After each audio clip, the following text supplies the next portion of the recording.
All right, this is the Cowboys and Unicorns podcast. I'm David. And I'm Dan. And we're here doing something a little bit different today and super excited about it. We're at Copper Trail Brewing with some new friends. If you guys want to introduce yourselves. I'm Adam Graf. And this is Dave Gibbons. We're both from Copper Trail Brewing Company. Sweet. Here in Alexandria, Minnesota. Yes. Do you guys want to just give maybe the 30 to 90 second recap of who you are? I don't know, where you grew up? So we both grew up in Alexandria here. We went to high school together, and we ended up also going to college together up in Fargo, and kind of formed as two independent guys. Of course, right, yeah. Right. Yes. One of the things that we ended up loved to do up in Fargo is we would have bonfires. We'd have people over, and we'd sit out, and instead of throwing ragers and keggers and whatnot, we'd all bring 6-packs of craft beer or something different. And Nice. Right. if you've never heard of it before, even better. And then we'd try them and sample them and see what everybody liked and didn't like and share our stories and whatnot. So that was kind of something that we did a lot up there. What'd you guys go to school for? I went for mechanical engineering. And then when we were up at NDSU, I also went for construction management with kind of that business background as well. Okay. Do you guys like that? Do you like NDSU? Or? It was a blast. Yeah. Such a good school. I'd do it again if I had a chance Yeah. to. It's a good town to drink in. Yeah. For sure. Yeah. Not a lot to do otherwise. Fargo's kind of, it's like super flat and gray. Yeah, it's pretty much a toilet bowl. If a drop of rain spills, it'll go for miles. We survived a few floods out there. Yeah. Right. Yeah. Yeah, we went to school during the 2009 flood, and so when Okay. they canceled school for about a month, and all the students went and Humvees sandbagged. running by with sandbags, It was- choppers flying overhead. It Kind was of like unique. Nam. Yeah. Good football, though, right? Oh yeah, very good. Yep. Although sometimes kind of boring to watch too, because you sit there They're just too halftime and good. they're up by 45-7. You wonder who's going to win. You know. Yeah. I've only been to one game, but yeah, it was kind of boring because Yeah. it was just a complete blowout. Right. I had a buddy who went up there for criminal justice, so I was on campus now and again. Cool. But it's a good place. Yeah. No, it was a fun school. Did you guys move directly back to Alec after graduating? So or? we kind of had a little bit of our different backgrounds took us in different directions. So I know Adam had moved back to Alec here with a pretty good job right out of the gate. And then I stuck around Fargo for a little while. I'd run a painting franchise up there for a few years, and from there eventually ended up out in the oil field. So over the years we just kind of kept in touch. But as time kind of told, our paths end up crossing again, where we ended up both working for the same manufacturing company. So Adam had several years there doing some pretty good mechanical engineering work, and I ended up getting hired on as one of their project managers for a little while. Nice. Okay. And that's kind of when the gears started turning of, hey man, do you remember the good old days and hanging out in the garage, and we're sitting there like we're brewing on the weekends going, what if we started something, you know? Yeah. Yeah, we started out with a 5-gallon system. Okay. And so you'd get roughly 50 beers out of that. Sure. And that would disappear really quick. And so we're sitting there going, well, how can we make more? Everybody's really liking what we're doing. And Sure. so we'd brew twice in a day, and well, then you get about 100 beers worth. And Yeah. that also went quick, as we continued to homebrew and develop our strengths at different parts of the system. And of course, after a few beers, you get to that point where you're like, I bet we could sell a case of this on the weekend. You become convinced. It'd be pretty Right. easy. Right. So we started designing a 10-gallon system, Okay. and so I did some of the CAD work, and we put our minds together, and we came up with a real cool system, and started doing 10-gallon batches. Well, then you get the same. You get roughly 100 beers out of that, and Okay. we're like, well, let's brew twice in a day with the 10-gallon, and so we'd do that, and it still kept disappearing in bottles. It's a lot of bottles to clean, so we got some corny kegs, some old soda kegs, and started kegging, which is the next obvious Level. step in home brewers, and Right. and so we kegged our beers, and now we had these fridges with taps coming out of them, and it's like, well, this is getting way out of hand now. What's the next step here? And Right. so we You just started reached that point where it's like, okay, we got to either do it or we started business planning, and yeah. Yep. I've got the engineering background. Dave's got the business mindset, and so he's kind of the entrepreneur push, if you will. Cool. Yeah, so while we're in the garage and brewing up a storm, as Graf's kind of explaining, we're kind of concepting this idea of, well, tap rooms were fairly new at the time, because keep in mind it took us 4 years to actually get an establishment open. Yeah, what time are we looking at for? So, heck, we started homebrewing end of 2012. End of 2012, and then kind of got some pretty good tractions 2013. So Surly Bill passed in 2011. So you're just starting to see a few tap rooms pop up. I'd say we're maybe in like the 10, 12 range at that time. Yeah, Fulton was fairly new. Yep, enough where we were taking day trips. We're like, hey, let's see if we can see 2 or 3 tap rooms this weekend just for something to do. And and we're looking at kind of the bare bones ones where like Jack Pine had just started, and they had a few plastic fermenters there, 2 taps on. We're looking at each other, we're like, heck, we could do that. Right. Build a room, throw an AC unit in it. And, So step one was, hey, where's licensing at in our town? Like, what can we do? What can't we do? Sure. And so we actually worked with the Alexandria Legislative Committee and said, hey, we want this taproom license in our community. And it didn't exist. Like, you could do brew pubs, which means you're going to start a restaurant. With our backgrounds, we're not going to open a restaurant. Right. And so it's like, okay, let's get this tap room thing finalized, or formalized, I should say. And that took them roughly about a year to do. Okay. And this is all in the background of while we're basically learning the mechanics of the brewing and stuff. We're testing out different grain bills. We're testing out different water profiles. And there was some stuff at the state level, too, that hadn't been updated yet. And so the Surly Bill, as it was written when we first talked to the city, they hadn't had specific text to include cities with municipal liquor stores, which Alexandria is. Sure. And so right away, the city comes back to us saying, hey, we can't do this. So we started doing some research, and the state was in the process of updating their state law to include the text cities with municipal liquor stores. Right. And so that was kind of all happening at the same time almost, as the stars were aligning. And hey, city, they just updated this. What do you think? They're like, perfect. Let's start running it through. And so then it kind of became public when everybody got excited about it. And we're sitting there with our full-time jobs going, boy, I hope they don't fire us over just this one little, thing. And so we kept working hard and basically just developing this business plan before we were going to pull the trigger on anything, because it's a big leap.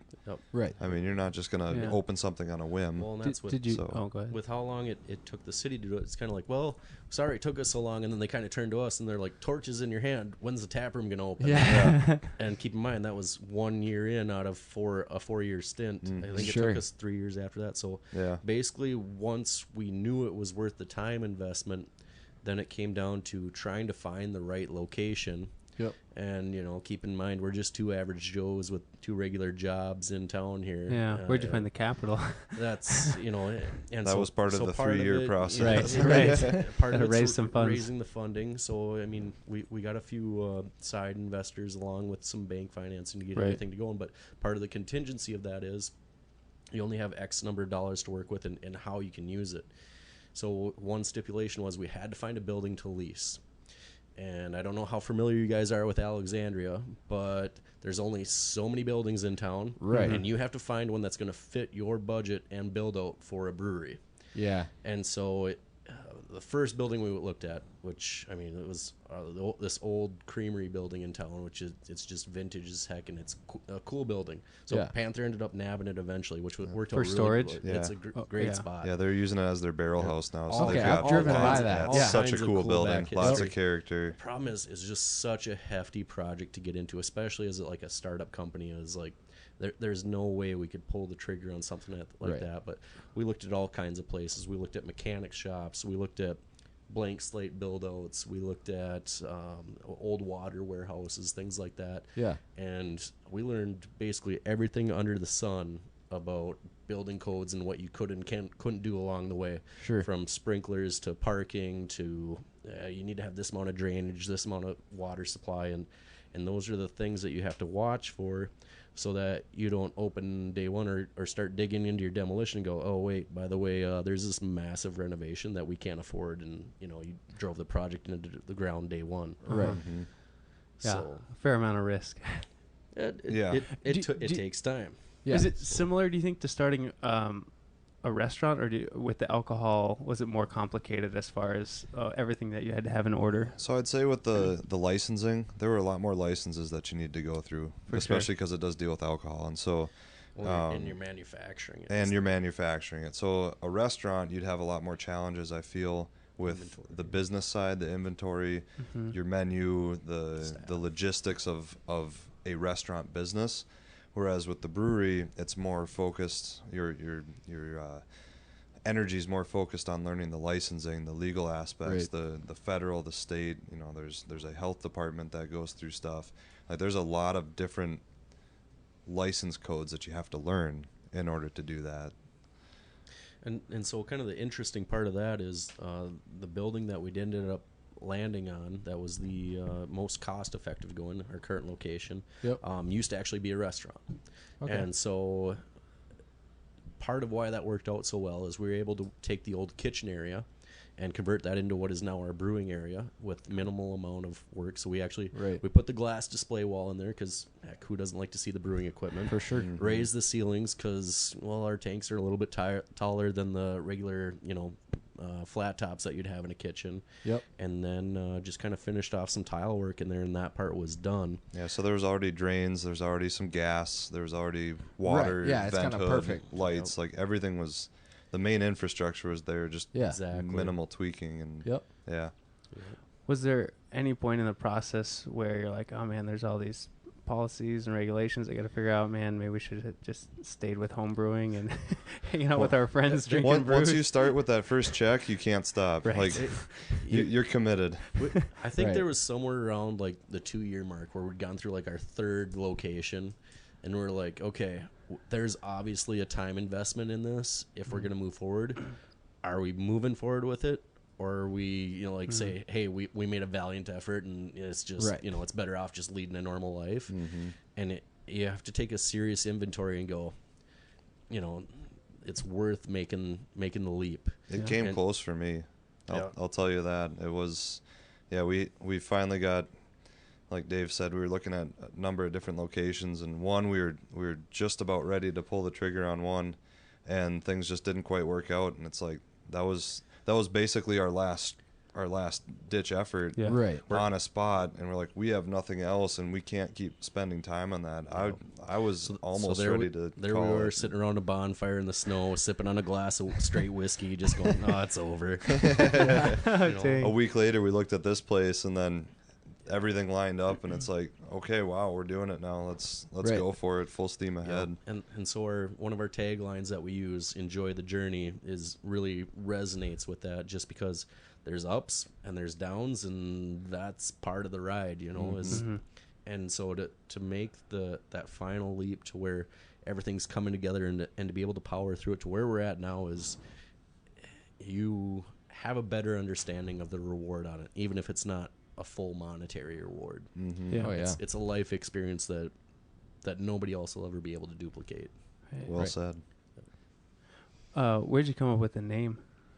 So back to the whole college experience with sitting by the bonfire and drinking craft beers, sharing stories. There were a lot of people that came to these get-togethers, if you will, that one person invited them, but not everybody knew. But by the end of the night, you got to know them. They were good friends with you. They had their story. And so you're sitting by the fire, and you've got this nice copper hue, the lights shining, the copper hues of the beers. There's equipment, there's copper and everything. And then the fact that everybody's got their own story to tell in life, this own journey, their own trail. Oh, wow. Yeah. It's kind of this mindset of sharing these life experiences. Yep, absolutely. And that everyone's got their own thing that they're dealing with right now, but you might be able to relate to it all the time. So and so then of course to try and embody that into a logo is always a little bit of a challenge. And so we wanted a fairly simplistic logo, but also something that represented the Alexandria area. So we kind of have the silhouette of the Chain of Lakes area around here, if you kind of see that kind of blending in there, and it kind of has that trail-esque appeal to it. And so that's the whole image of, or how we kind of created Copper Trail and what we wanted to be able to portray. Who did the logo?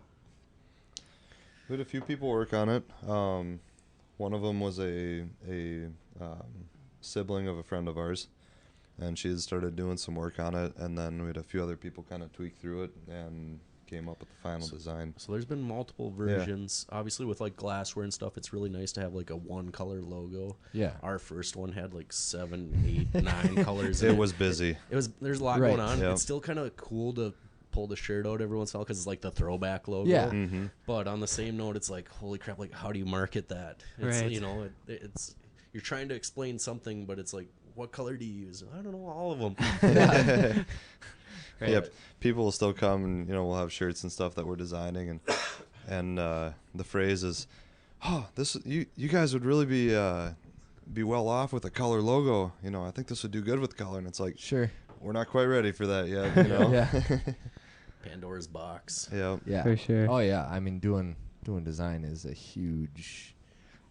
I don't have a mind for it. You have to have the right mind for it, or know the Right. person, Yep. or be willing Yeah. to do the investment to Yep. And throw when it you're- out there. When you're on a bare bones budget, you're Right. beg, borrowing, stealing, and going, hey, Yeah. show me how to do this or whatever. Yeah. What Mhm. software do you need to know? And luckily, with Adam's wife, her background's kind of in that marketing, graphic design stuff, Mhm. and Yep. where she's been able to kind of lead the way and give us some pointers on how to do some of that stuff, Yeah. which has been really helpful. Mhm. Right. Was there what was the press like when, this is the first kind of thing of its nature in the Alec area, at least for a while, right? Did you get any It was coverage? borderline overwhelming for a little while. Yeah. Because the problem with opening a brewery is even once you've found a location, you've got the zoning approval, let's say your financing is all in place, even the equipment showing up, we Yep. still hadn't quit our jobs yet, Mm-hmm. Right. and the brewery's not built.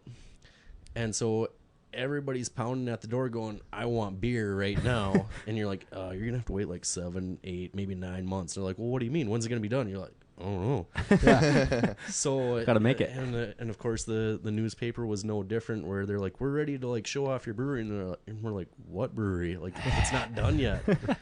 And so everybody's bugging you for a grand opening date, and Yeah. the phone was almost constantly ringing off the hook. Huh. We had to start locking the front door because we'd always just have people walking in, and you're Sure. like, you're in the middle of moving a tank or something, like, you need to leave. Like, Someone's trying to sell you something already. Yep. It's like, we Right. don't have any money. We're trying to build this thing. Right. right we haven't now. even Yeah. sold a beer. Yeah, here are our services. How long was it from the time that you guys actually quit your jobs to the time you were able to open the So door? we signed a lease on June 1st, and our grand opening was December 26th. 2016. We quit our jobs. Yep, 2016. We quit our jobs the end of October. Mid-October. Okay. In there. Yep.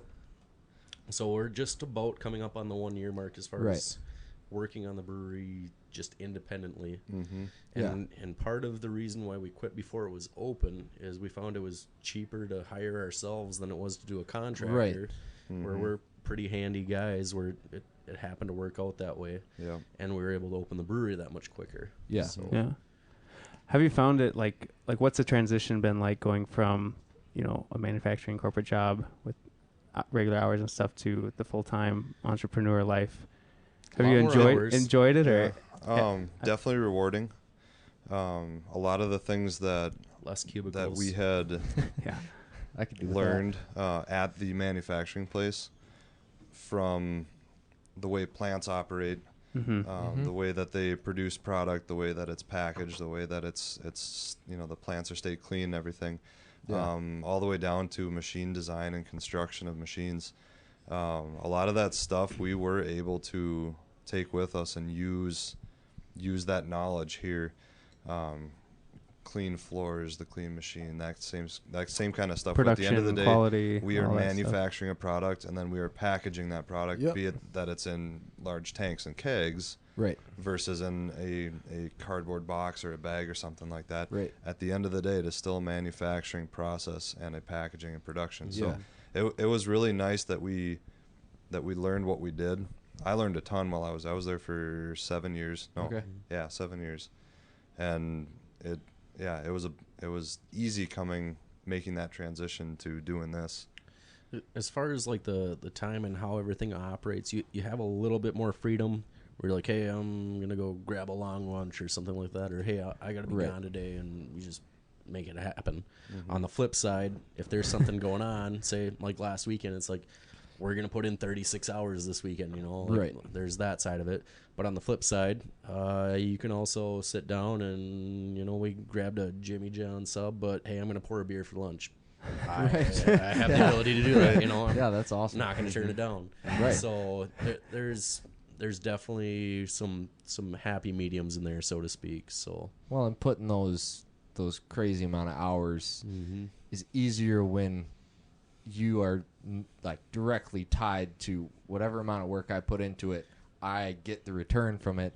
Whereas, like, when you put in a 70-hour work week working for a manufacturer, it's like, someone's getting money for this. I guess I'm getting some overtime. You no longer have the man over your shoulder. You right. know? It's you're working under your own blood and sweat, you know. Yep. Super yeah, cool. we talked about the opening process. You can't see it through the podcast, but on the wall here is our calendar. We haven't brought ourselves to erase it yet, but that was our timeline to start. This is 1 month. It's about a 2-foot by 3-foot whiteboard, and there's probably 100 things on there. At least 100. So yeah, and that was for 1 month. We had a due date of everything that we gave ourselves. So wow, some of it still isn't done. It looks like. Yeah, I see. We're fully operational. Yeah, I see interview and hiring out there. What was that process like? Like getting what type of workforce did you need? So, and funny story about interviewing and hiring. We have Ty working out front right now. He's the one that got you guys the beers. He had actually approached us, or I should say me, in passing. I would say the July that we must have just signed the lease. And he says to me, he goes, Dave, I heard you guys are opening a brewery. I'm really excited about it. And I was like, okay, you and, everyone else, 700 other people I know right now. And he's not just some random kid, though. He was good friends with his younger brother. Family friend. And he goes, I want to work there. And he kind of had a lot of different visions of what he would do. So he had a pretty good background in snowboarding, like almost to the Olympic level, to where he was like training people out west and stuff. Dang. And so I was like, you know what, Ty? I was like, we'll keep you in mind. We'll see how it goes. But once you know it, 4 or 5 months later, when all the tanks showed up and we needed to uncrate them, there's Ty with a crowbar, like breaking them apart. Yeah. And so, of course, he was always trying to do just random jobs around the actual brewery itself. And you hear stories about this where people are really excited about the actual brewing operation opening and they want to be a part of it. But until you see it there again, it's kind of a different level experience where they really want to see the fruition come to life and be part of the story, so to speak. And so anyways, he of course submitted his application, and he was one of our first hires that we put on. Yeah. And we ended up starting with about 3 or 4 people in the tap room. Okay. And then some are still with us, and it's kind of more of a temporary job where we don't have a lot of management positions. I mean, 95% of what happens here happens between Adam and I. I mean, right. It's, it's for better or less, it's a 2-man operation. Yep. And so it's fun to see things kind of grow a little bit bigger, because upon first opening, we only had 3 or 4 days that we were in operation. Sure. Now we're 7 days a week tap room, and there's the staffing that goes alongside of it. Mm-hmm. So one of the other gals we have working here, Elisa, she's from the Nashville, Tennessee area, ended up moving up here. And we just have a few more people starting here for the fall, where it's interesting to see the crew kind of evolve and take shape and be that extension of the culture that you want to see. And that's been interesting in itself. Yeah, just watching the business grow even within the first year is kind of neat. We had plans, so we opened up from an equipment standpoint. We had 2 serving tanks and 2 fermenters, and then the brewing equipment. Yep. And year 1.5, year 2 plan, so next summer going into the fall, was to add 2 more serving tanks and a 3rd fermenter. And so we planned in the glycol lines as we designed our, the facility layout. We planned in the infrastructure to add these tanks easy. All we had to do was basically just hook them up. Yep. Well, we were 4 or 5 months in, just about getting into the summer this year. Yeah. And we're like, we need tanks, and we need them now. And with how well we had done up to that point, it was basically cakewalk to get a loan for that equipment. Sure. And month 5, we added those tanks. So that was basically year 2 plan. Yeah. So that's exciting to see. Basically now we're tapped out for space. Yeah. So we have to get now creative with ways to continue to grow. being that we can't do it with equipment in-house. Yep. And so very soon now we're going to be rolling out a crowler machine. So can growler, 25 ounces. Yeah. Again, you can't see it on the podcast, but that's what we got. We got the cans for them last week, and then the machine will be showing up next week, and we'll start to be able to expand into liquor stores hopefully, and get another form of off sale. Sweet. So yeah, getting creative with some ways to continue to grow the business, but it's definitely fun to watch and see even within year one. Yep. And so part of the big push on that growth or expansion was the fact that we did start doing some local distribution to restaurants in the area. And so I think we started out maybe 4 or 5 places on tap, and right now I think we crossed the 14 mark, which we're still in the footprint of Alexandria, but it's definitely enough to where it keeps us busy. And at the end of the day, our overall arching goal is just to keep beer flowing. You know, as long as the beer is flowing, things are going good. And distribution, even if we speak on that, you know, we talk about it like it's kind of a no-brainer. Yeah. But we weren't expecting to do that until the end of year one. Sure. Was any form of distribution, you know, much less 14 bars and restaurants around town, and month 3, that's when that happened. So this town is definitely a tourist town, so around 4th of July things just got crazy. We're out kind of helping support the Star Storm stuff we had 4 Copper Trails on tap, plus a bunch of other places that we were trying to keep stocked. We were just kind of in the heyday of starting to do the distribution. Right. I think we're down to like 6 or 8 kegs in house, which if you ran look into your beer fridge, it's like having 2 beers left and you have a party going. You're like, oh crap, we're almost out of beer. People are showing up in 3 hours. And we're almost out. And we're like, we need more. We need these tanks right now. Which luckily we had them installed. But there was a moment there where it's like, man, the party's gonna end real quick if we run out of beer. We opened our grand opening. We had 2 beers on tap. We had our Nut and Better and our Blonde Lass. Okay. And we had, what did we install? 8.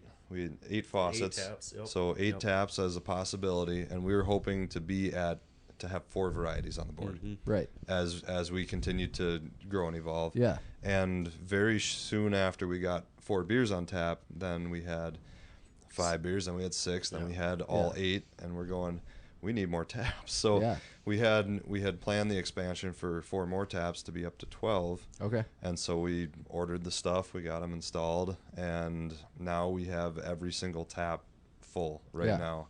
And that's just, I can't believe the amount of variety that we've gotten. We're actually at a point where we can't have every beer that we have in house on tap, which is a small dilemma. We'll get some things shifted around, but you're like, where's this beer going? You go, I don't know. Right. So, go ahead. With it being, with Alexandria being a tourist town, I grew up in like Hackensack Walker area up north where it's tourist town. So, I mean, I worked for companies and it's like crazy off the walls during the busy season of middle of summer.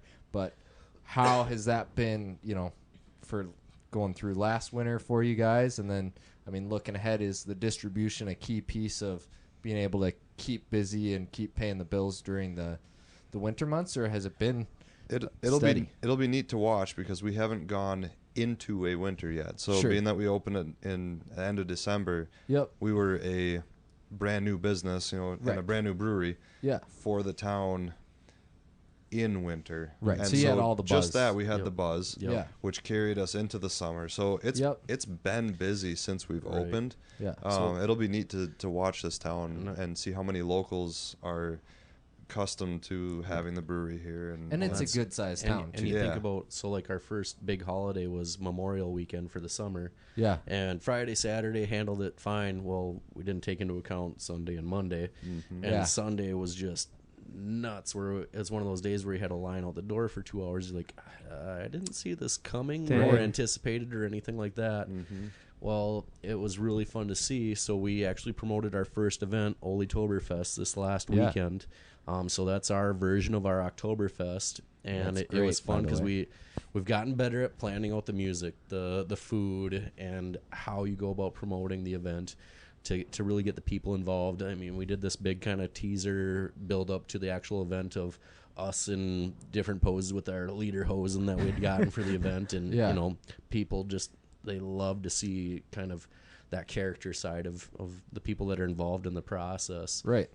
And so to go into a fall like that, and to have as good a turnout as we did, it really, to me, gives a good sign that we have the community support and following that we didn't really anticipate, which is it's a little bit of a comforting feeling going into the fall winter here. So yeah, last weekend it was nice to just sit around and look at everybody just having fun. There were smiles on people's faces. They were playing games. They were talking with each other. They met up with friends they hadn't seen, or they were back home for the weekend, and just relaxing and enjoying something that Dave and I built for people to enjoy. That was one of the things. That's the rewarding part for me about brewing the beer.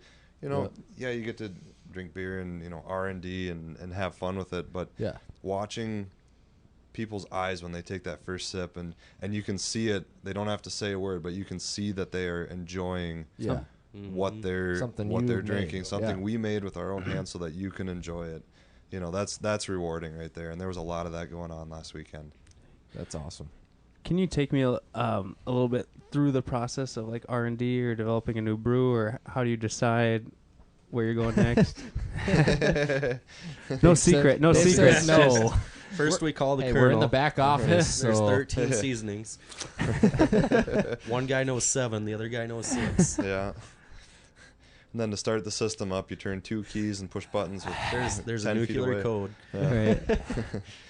No, so when we go to develop a beer, we start with a style that we want. And so let's say a milk chocolate stout. We say we want to brew that. And so you go through style guidelines of what a milk chocolate stout should be. Right. And so obviously chocolate, you want it to be sweet. You want there to be some residual sweetness from the milk lactose side of it. Yep. And then you want it to be a little roasty, but not over the top. And you want this to be something that's nice and warming. It comforts you. And so you start with that, and then you look at the ingredients. So you've got barley, there's hops, water, and yeast. Those are the 4 basic. But then milk chocolate stout, let's say, cocoa nibs. So we went through and we said, all right, we want these types of flavors to come out of these grains, and there's different types of barley. So there's your main 2-row that gives you the majority of the alcohol from the sugars, and then there's other adjuncts that are roasted, so a roasted barley or a chocolate malt or some other form in between. There's many different styles of grains that you can use, and so you look at the hops then, and you want these types of flavors to come out of these hops. You want this amount, whether it's high or low, of bitterness, and so you develop these recipes, and then usually you do a smaller batch. So on some ones that we aren't so sure of, we'll get the old homebrew system out and we'll whip up a 10-gallon batch of it. See how it turns out. On others, you have an idea of how it's going to turn out just based on doing it for so many years. Right. And so you can scale up to a large batch recipe and go from there. Once you brew it, then you let it ferment. Brewing process, you take the grains and you let them steep in some hot water for about an hour. That's called mashing. That mash then extracts the sugars from the grains, and you'd have something called wort. That wort gets boiled, and then you would add your hops to the boiling wort. Usually it's an hour boil. Sometimes it's 90 minutes, depending on style. That'll get chilled down and put into a fermenter where you add the yeast. That yeast will go after the sugars that you just created, and it'll eat the sugars, and the byproduct will be alcohol. And so you take this finished beer, you would carbonate it. There's a lot of, when we're brewing, we get to reuse a lot of the raw ingredients. And so water, for example, as we're chilling the beer down, we use a heat exchanger essentially, and then that hot water that goes out the end to chill the wort down, then goes into a holding tank where we can use for the next batch of beer. So we're not heating up, we're not wasting with all the gas and everything.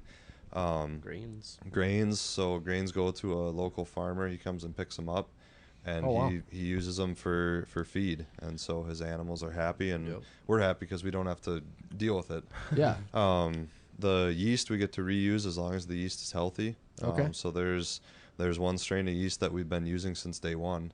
Wow. Out of, I think we've got 7 on hand right now. Okay. And so it's stayed healthy, and so we keep using it. So you essentially make a giant, large starter, as people did with bread yeast back in the day. Yeah. And then you pull that out, and it's re-energized, and you store it, and you use it again. So and the other part about brewing that nobody ever thinks about. So this is the stuff behind the scenes when everybody's like, what happens when the brewery's clean or closed?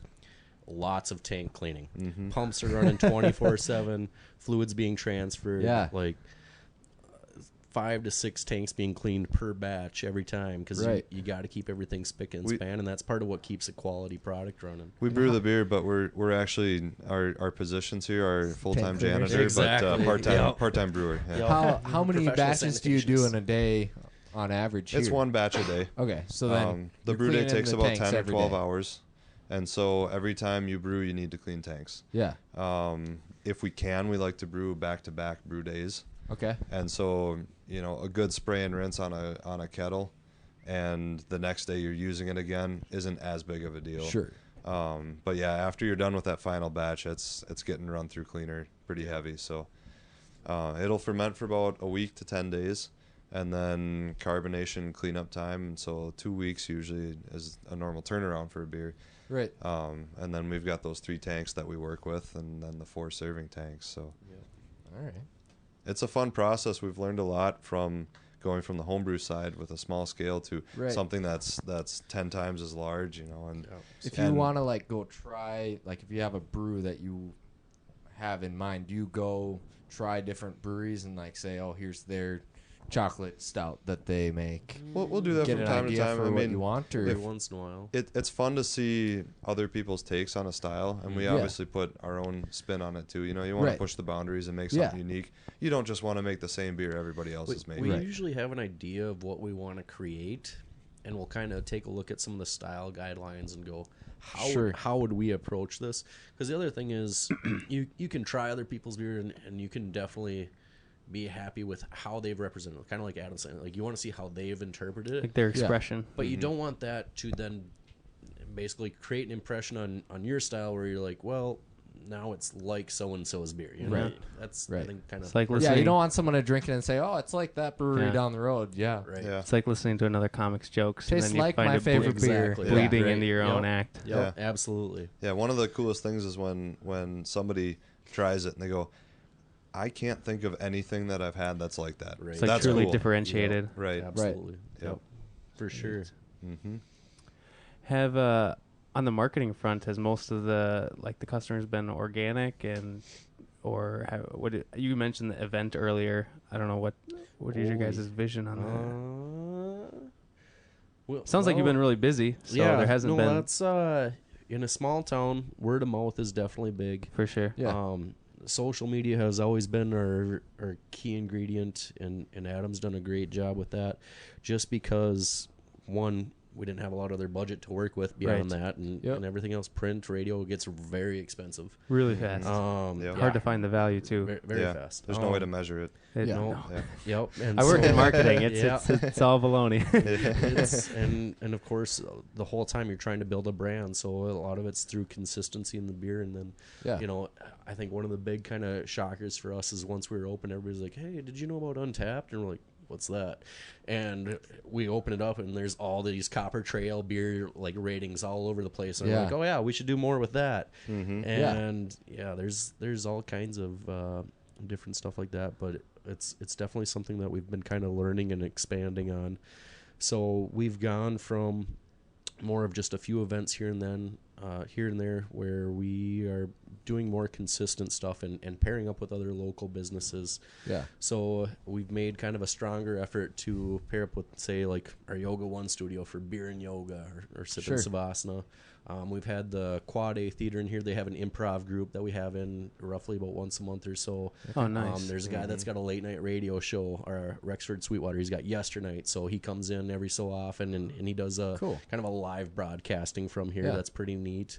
Mm-hmm. And so a lot of relationship escape building. room. There's what's the other one I'm trying to think of? We do a lot of the art stuff, so Art Bar, Conics, and just trying to keep things interesting, different all the time for people. And going into the fall season, a little bit of a cribbage league. Yeah, so I was gonna say fun things to do, events and games. Yeah, right. And you want to make it different for people so they can experience something other than just the regular restaurant and bar. I mean, right. We're not the dive bar with pull tabs. That was one of the first things when we came here the first time, and the cribbage boards built into the tables, and I grew up playing cribbage, and so right away I'm like, it's funny how much come here with my dad culture and play cribbage, and absolutely, and just the atmosphere. It's not just like a lot of breweries. You think like stone walls, and you're just kind of, it's super warm and it fits the culture of the town, the tourist feel. You feel like you're in the cabin, and the coolest part is you come to these places and. Sometimes you see a ton of TVs plastering the wall and, sports bar theme, if you will. And you sit there and you see people that are just kind of ignoring someone they're sitting with. They're looking off to the distance. They're on their phone. They're doing whatever. And when people come here, you can watch it. We've got one TV in a corner, and then we got a projector over the bar so we can play Minnesota sports, and we can all be disappointed together when they lose. But people are actually sitting, and they're almost forced to talk to the person that they came with and have an actual conversation. Yeah. And you see the phones don't come out as much. And it's really cool to see that interaction between the people. So did you guys have like a perspective when you're starting up? Here's the atmosphere we want to build. Absolutely. Yeah. And how did that look? We've always tried to stick to a clean-cut craftsman's style. Yeah. And to kind of define and do that in real life is easier said than done. But it's definitely, it's fun to see the end product because one thing Adam knows by trade is a lot of the 3D modeling because that's basically what he did as a profession. So he actually had this place drafted up within half an hour after we looked at it. I'm not kidding. 45. Okay, 45. Literally with Bruce to scale and everything like that. So all the equipment was in here. Wow. But it was fun. It was really fun to go from that 3D drawing because that was actually one of our background Google pictures for the map. Okay. And we haven't actually imported the new like real-time photo, but I guarantee it looks just like the model. And so to go from that sketch drawing that we were showing somebody like, hey, we need a random investor, what do you think of this idea, to the actual thing that's sitting here right in front of you, it's like wow, like we did that, Dang. It's Did you guys did you have any mentors as far as the brewing process, or was it mostly from reading books and listening to podcasts? Books and podcasts was a big one. There's a lot of information online, and then we've got a couple other good friends that also brew, and they've provided a lot of good feedback and input too. One reason why this venture has been as successful as it has been is because Adam and I work really good at problem solving on things together. And so we're actually learning things in 2, 3, 4 years that people were learning in 10, 15 years. Yeah. Right. And part of that was working together as a team, but then also the information that's available. I mean, it's way different from when I'd kind of taken a stab at home brewing back in college, and it's like I was looking at Barnes & Noble. There's 3 books in there. I was at the Country Cannery in Moorhead, and it's like, okay, here's 4 yeast packets to pick from and 3 extract syrups. See what you can make out of this.